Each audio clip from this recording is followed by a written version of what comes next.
और इस सभागृह में उपस्थित प्रथम सत्र के जो हमारे विद्वानगण हैं, प्रोफेसर सदानंद मिश्र जी, प्रोफेसर सदाशिव कुमार द्विवेदी जी, शुक्ल जी, दिल्ली से आए हमारे भ्रातासम डॉक्टर सप्तरी पांडे जी, विंध्याचल यादव जी और बहुत से जो प्रबुद्ध छात्र हैं, शोधार्थी हैं। जयशंकर प्रसाद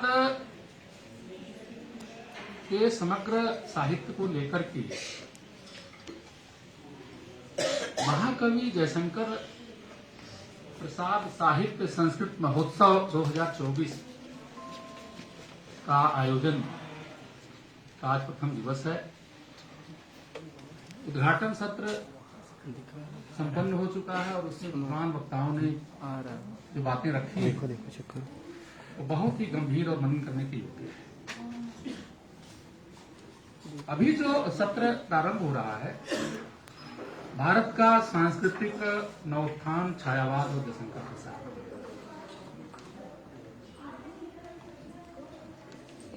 कुछ इस पर बात करने से पहले मैं कुछ बिंदुओं पर इंगित करना चाहूंगा कि आखिर 19वीं और 20वीं सदी के समय में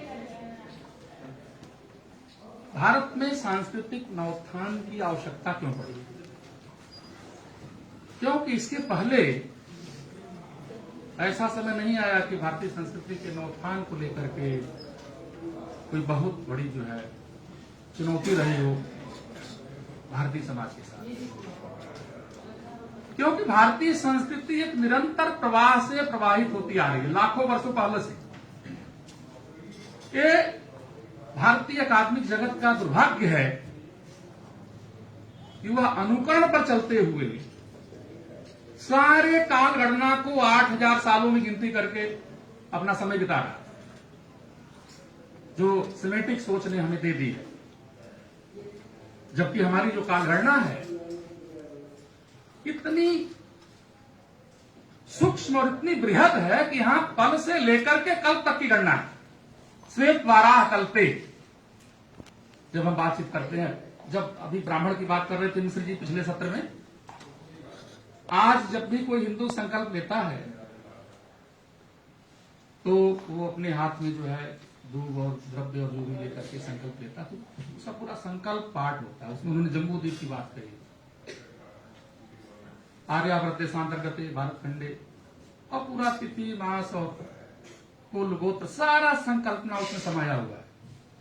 उसमें 1,96,53,08,000 कुछ 100 वर्षों तक हम आते हैं, सारे युगों गणना करते हैं, और ये निरंतर रूप से चलता आ रहा है, इसमें कोई बाधा नहीं आई है। हिंदुओं ने अपने धार्मिक अनुष्ठान को किसी के पराधीन नहीं किया। राजनीतिक रूप से पराधीन हो गए अलग बात, धार्मिक रूप से पराधीनता हिंदू समाज ने स्वीकार नहीं की है। और इसी का प्रमाण है कि आज 400-450 वर्षों के उपरांत जो अयोध्या में रामलला का पुनः प्रतिष्ठा हो सकी, क्योंकि हिंदू समाज की जो जिजीविषा है वो कभी समाप्त होने वाली नहीं। 2-3 बिंदुओं पर मैं प्रकाश डालूंगा, समय बहुत थोड़ा रहता है अकादमियों के संगोष्ठियों में, लंबा नहीं बोला जा सकता। और हमारे और विद्वान बोलने के लिए समीर जी हैं, काफी अच्छा अभी आपको सुनाएंगे। अगर हम ईसा के 13वीं 14वीं शताब्दी के 15वीं शताब्दी के समय को देखें, दो चीजें हमें दिखाई देती हैं। यूरोप ईसाइयत से आंतरिक रूप से लड़ रहा है छुटकारा पाने के लिए, एक एक बिंदु पर वहां बहस हो रही है। अकादमिक जगत में हमारे में पढ़ाया जाता है ज्ञानोदय हो रहा वहां पर, लेकिन वो ज्ञानोदय क्यों हो रहा है ये नहीं बताया जाता। पृथ्वी गोल है, इसको लेकर के इस चक्कर में कितने लोग वहां मार दिए गए, लाखों लोग की गणना नहीं। यानी इस बात को भी यूरोप नहीं जानता था कि पृथ्वी गोल है। ईसाइयत, चर्च, पादरी, किंग घेरे हुए हैं उसको पूरी तरह से। और वहां मार्टिन लूथर ने जो प्रक्रिया शुरू की, उसके बाद वहां ज्ञानोदय, औद्योगिक क्रांति, तमाम चीजें जो दिखाई देती है। अपने ही टकराहटों से यूरोप मुक्त हो रहा है। तर्कवादी जो है नए नए तर्क ला करके बाइबिल को जो है झूठा सिद्ध कर रहे हैं और अपने आप में ही वो सशक्त हो रहे हैं, अपने को निर्माण कर रहे हैं। राजतंत्र को हटा दिया, डेमोक्रेसी ला दिया, महिलाओं की स्थिति को ठीक कर दिया, उत्पादन के साधन बदल गए धीरे धीरे, और सृष्टि की उत्पत्ति को लेकर के जो ईसाइयत की धारणाएं उसको खंडित कर दिया। डार्विन आदि आकर के पूरी परंपरा बता रहे हैं कैसे सृष्टि हो रही। और उसके बाद वो जो समाज वहां आ रहा है, अपने को कहता मैं मॉडर्न हो गया हूं, आधुनिक हो गया हूं, एक तरफ वो अमेरिका तरफ जा रहा है, थोड़ा पानी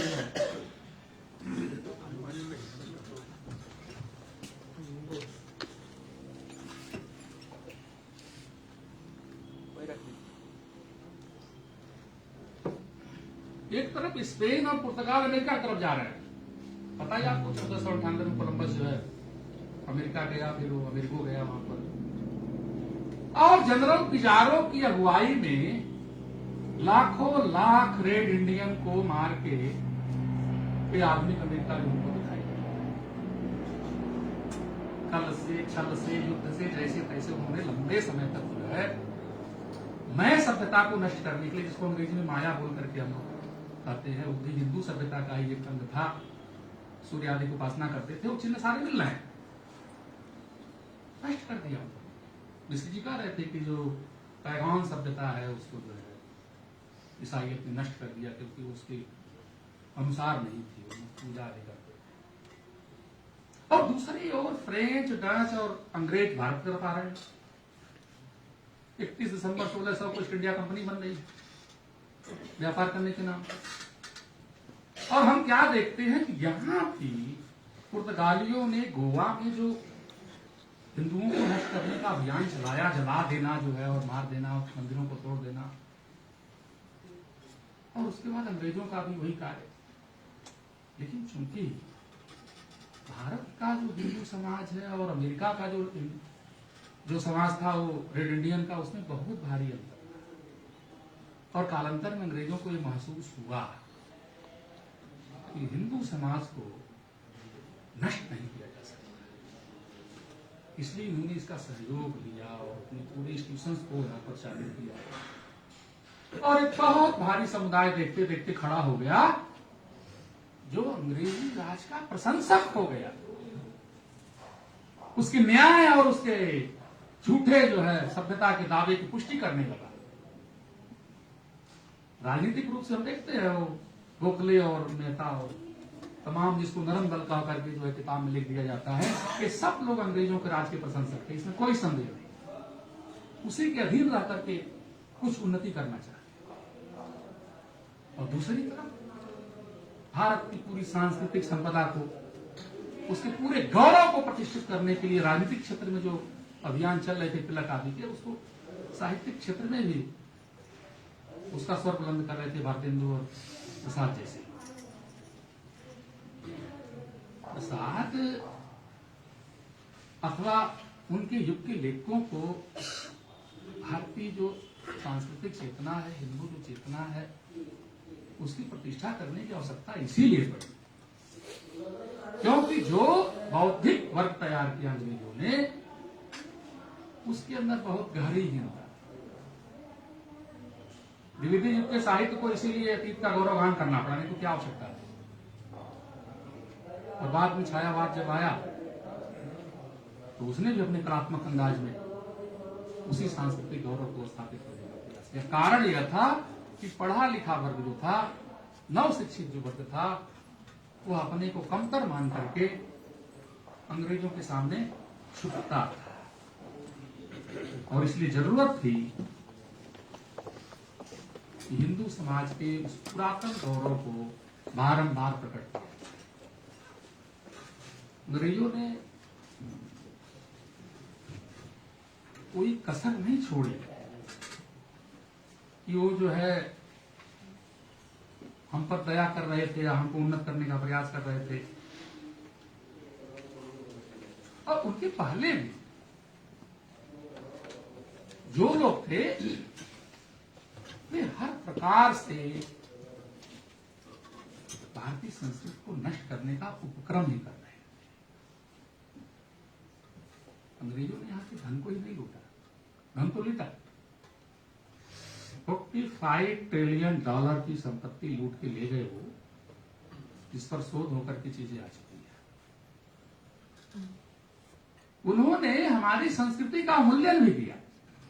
मैकाले तो कहते थे कि एक अलमारी में अगर सारा रख दिया जाए साहित्य है तो सब समाप्त हो जाएगा, कुछ नहीं, बहुत ज्यादा नहीं है। यहाँ पर जो दयानंद सरस्वती ने जो जिनकी अभी 200वीं जन्म शताब्दी चल रही है, इसका प्रतिकार किया और उसका प्रभाव पूरे भारतीय साहित्य पर पड़ा। उन्होंने हमारे ऊपर अपनी भाषा लादी, जो अभी भी लदी हुई है, वो भी कहीं गई नहीं। तो हिंदी का कार्यक्रम है तो आपको हिंदी में दिखाई दे रहा है सारा लिखा हुआ, नहीं तो अगर विश्वविद्यालय में आप जाइए तो आपको अंग्रेजी में ही दिखाई देगा। तो इस तरह से जो हीनता बोध भारत के विशेष करके पढ़े लिखे वर्गों में आ गया था, जयशंकर प्रसाद जैसे साहित्यकारों ने उस हीनता बोध को दूर कर दिया। उन्होंने जो अपने नाटक लिखे, उस नाटक में कहीं पर जो है भारतीय संस्कृति के उनको उन्होंने उस तरह से नहीं किया जिस तरह से आज समीक्षा करने के नाम पर जो है निंदा होती। समीक्षा करना अलग बात है, लेकिन अपने ही पूरी परंपरा को निंदा करना और एक कहीं की गाली देना जो है ये बहुत बड़ा अपराध है। मैं आपको एक छोटा सा उदाहरण देता हूं। विक्रमादित्य एक बहुत महान सम्राट है, कहते हैं रोम तक जो है उनकी सत्ता थी और उन्होंने पूरा परास्त किया था, अरब तक धावा मारा था।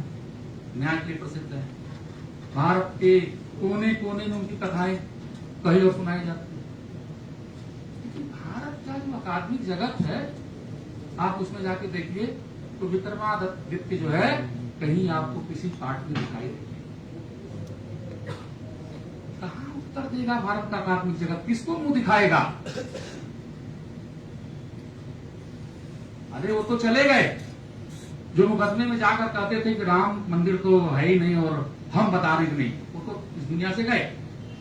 अगर आज वो होते, रामचंद्र शर्मा आदि जो मुकदमे में जो जाकर के साक्षी देते थे, तो उनको प्रायश्चित करना पड़ता कि हमने कौन से पाप कर्म किया। अरे भाई आप प्रोफेसर हो, आपका काम मुकदमा करना नहीं है, जो लड़ रहा। लेकिन भारतीय अकादमिक जगत के कुछ लोगों ने ऐसे पाप किए हैं जिसका सुधार आने वाली पीढ़ियों को करना पड़ेगा। तभी जयशंकर प्रसाद ने भारत के सांस्कृतिक नवोत्थान की जो परिकल्पना की वह पूर्ण हो सके। जयशंकर प्रसाद ने चंद्रगुप्त नाटक लिखा, 305 ईस्वी को घटना दिखाया है। सेल्यूकस आता है और उसको चंद्रगुप्त सेना परास्त करती। उसके पहले सिकंदर को भी भागना पड़ा यहां से। फिर उन्होंने स्कंदगुप्त नाटक लिखा। स्कंदगुप्त ने हुड़ों को परास्त किया, उन हुड़ों को जिन हुड़ों ने कभी किसी के सामने घुटने नहीं टेके, उनको ध्वस्त किया। कहते हैं कि वो समर भूमि में सोया जो है, भूमि पर जो, और अपनी भुजाओं का पराक्रम दिखाया।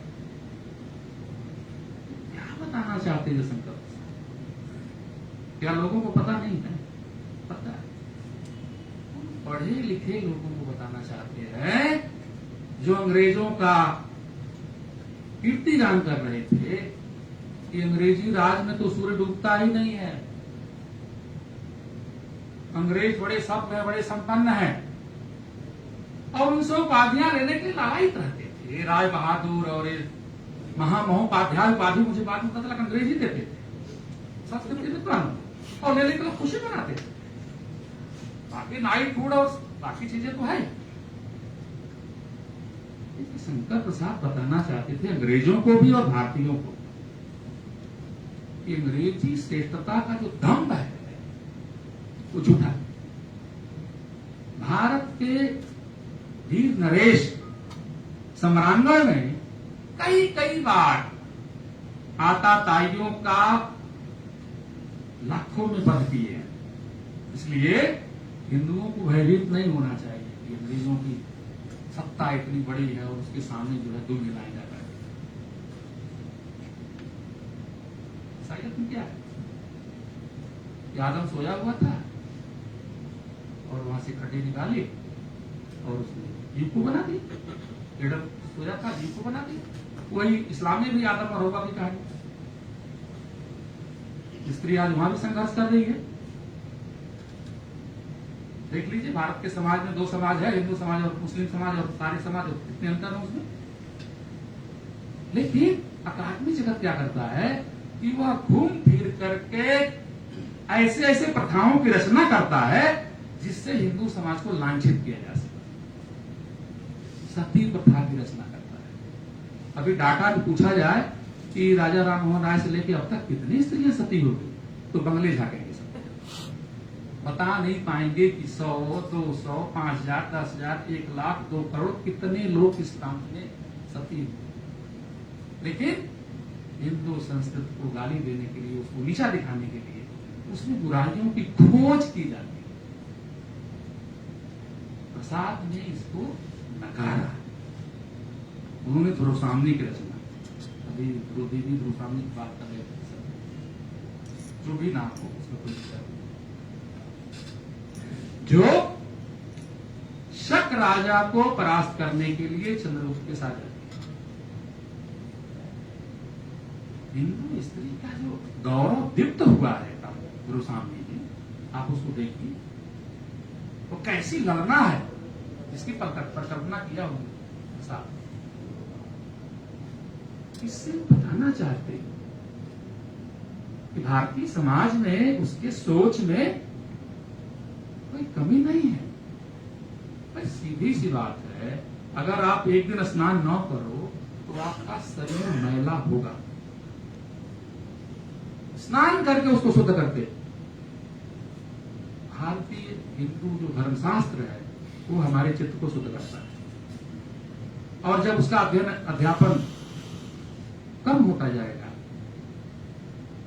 उसका परिणाम तो होता है कि हमारे अंदर जो है विवेक पूर्वक विचार करने की शक्ति क्षीण हो जाएगी। और आज मैं इस सभा के माध्यम से कहना चाहता हूं कि प्रसाद ने एक और बहुत बड़ी बात उठाई अपने साहित्य में, और वो क्या है? राजधर्म के प्रतिष्ठा की। नंद राजधर्म को प्रतिष्ठित नहीं कर रहा, अपने लिए सारे संसाधन इकट्ठा कर रहा। इस कारण से चाणक्य को नंद को हटाना पड़ा। राजनीति इस तरह की नहीं है जो आज चल रही है, तो पॉलिटिक्स है। राजनीति कहां है? केवल अनुवाद कर करके लोगों में भ्रम पैदा किया जा रहा है। पॉलिटिक्स है जो झूठ पर निर्भर है, कोई कुछ भी बोलता जाए। राजनीति सत्य पर निर्भर है, धर्म पर निर्भर है।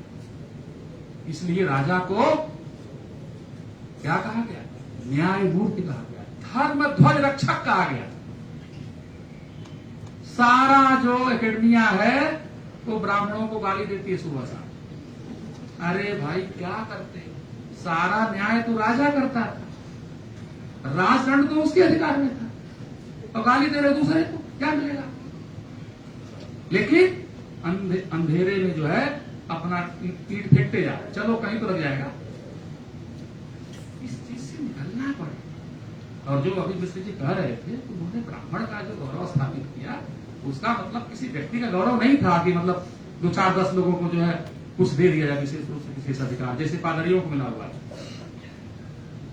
पादरियों के हिसाब से भारत को नहीं समझा सकता, नहीं समझा जा सकता।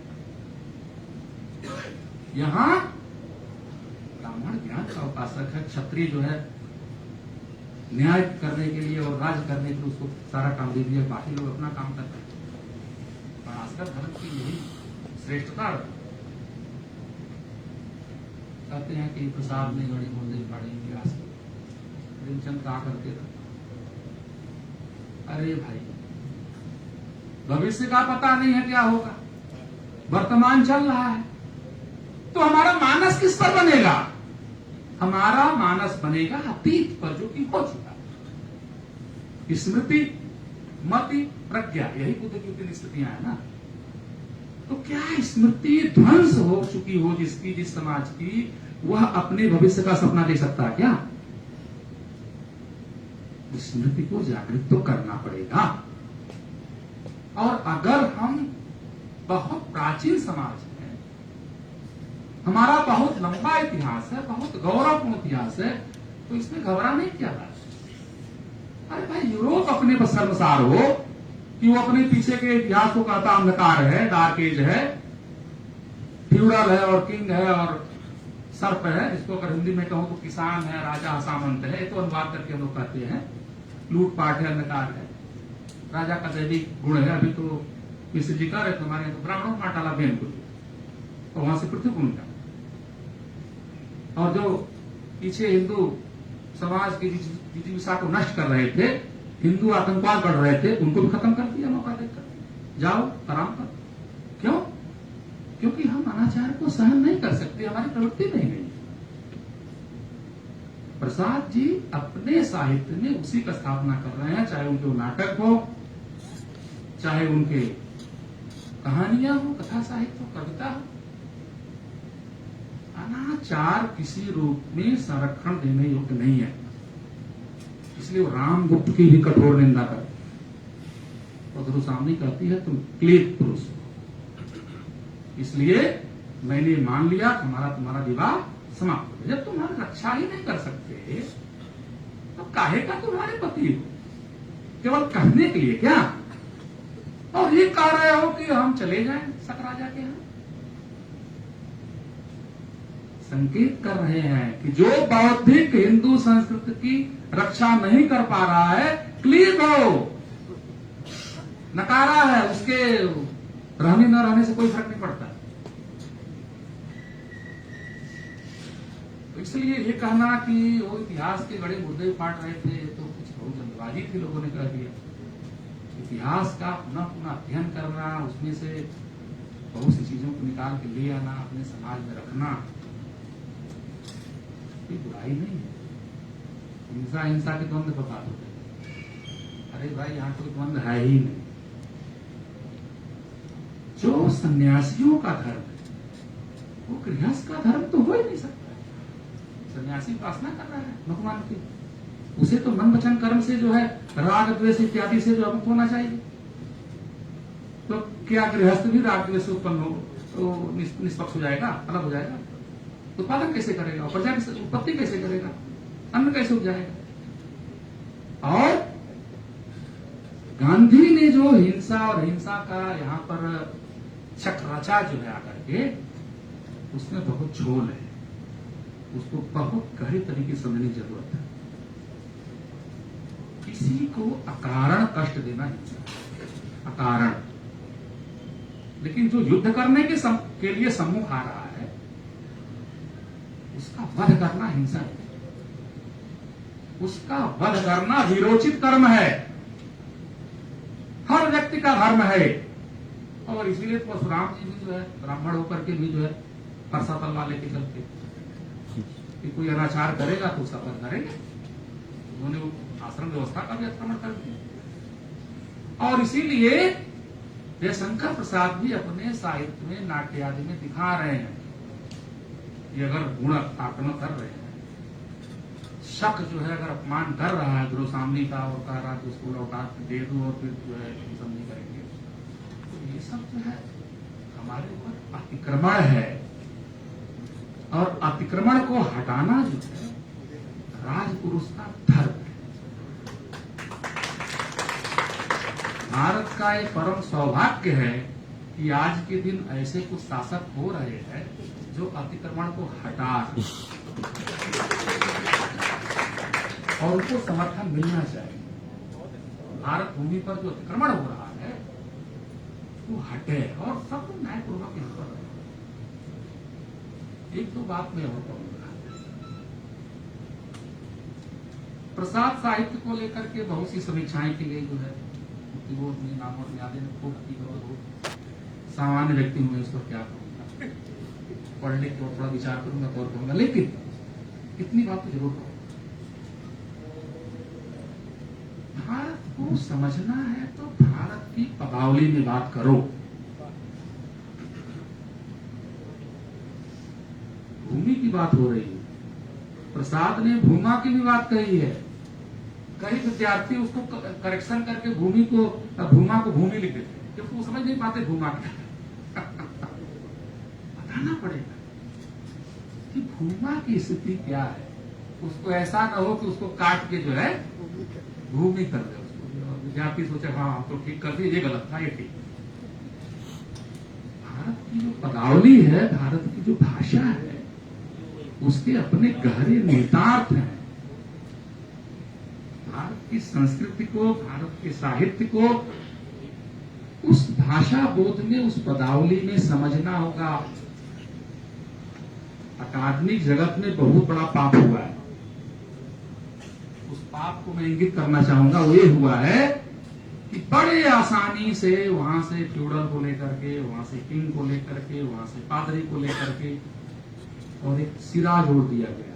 अर्थात जो पादरी है वैसा ही सन्यासी, जो किंग है वैसा ही राजा, जो फ्यूडल है वैसा ही सामंत। अरे नहीं भाई नहीं, ये दुराचार मत करो, रोको इससे अपने को। सामंत की स्थिति वह है जो बहुतों का पालन करता है। सामंत होना छोटी चीज नहीं है। और राजा क्या होता है तो पता ही है, राजा रामचंद्र की जय लाखों वर्षों से हम कहते आ रहे। क्यों? क्योंकि राजा प्रजा का संरक्षक है। राजा प्रकृति रंजना, ठीक है, उसका स्वभाव जो है रंजन करने का है। आप ठीक कर रहे हैं।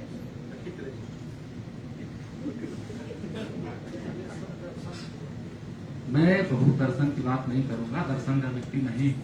कालिदास, ठीक है, आप संस्कृत के विद्वान हैं और संस्कृत आप लोगों की जीवा पर है। थोड़ी बहुत हमारी तो होगी, लेकिन मैं उसको कहूंगा नहीं क्योंकि सुनने वाले हिंदी के हैं। संस्कृत से जाऊंगा तो बेचारे शब्द को खोलना शुरू कर देंगे जाके यहाँ, इसलिए हमको अभी इनको हिंदी नहीं समझाना। एक बात मैं कहना चाहूंगा, जो आचार्य शुक्ल ने अपने समय में कही, 1939 में अखिल भारतीय हिंदी साहित्य सम्मेलन के अधिवेशन का जो स्वागत भाषण दे रहे थे, तो उस समय उन्होंने एक बात कही थी अपने समय के लोगों से। उन्होंने कहा कि हमारी आप महान भावों से यही प्रार्थना है कि आप हमें साहित्य संबंधी स्वतंत्रता का ऐसा भाव जगाते हैं कि हम यूरोप में हर एक उठी हुई बात की ओर लपकना छोड़कर समझ बूझकर उन्हीं बातों को ग्रहण करें जिनका कुछ अस्थायी मूल्य हो, जो हमारी परिस्थिति के अनुकूल हो। आगे कहते हैं कि यूरोप की दशा तो आजकल यह हो रही है कि वहां जीवन के हर एक विधान से उसे धारण करने वाला शाश्वत तत्व निकलता जाए। क्या राजनीति, क्या समाज, क्या साहित्य, सब डगमगा रहे हैं। रूस के बोल्शेविकों की बात सुनिए तो वे बड़ी उपेक्षा से अब तक के सारे साहित्य को ऊंचे वर्ग के लोगों का साहित्य बताकर बढ़इयों, लोहारों और मजदूरों के साहित्य का आसरा देखने को कहेंगे।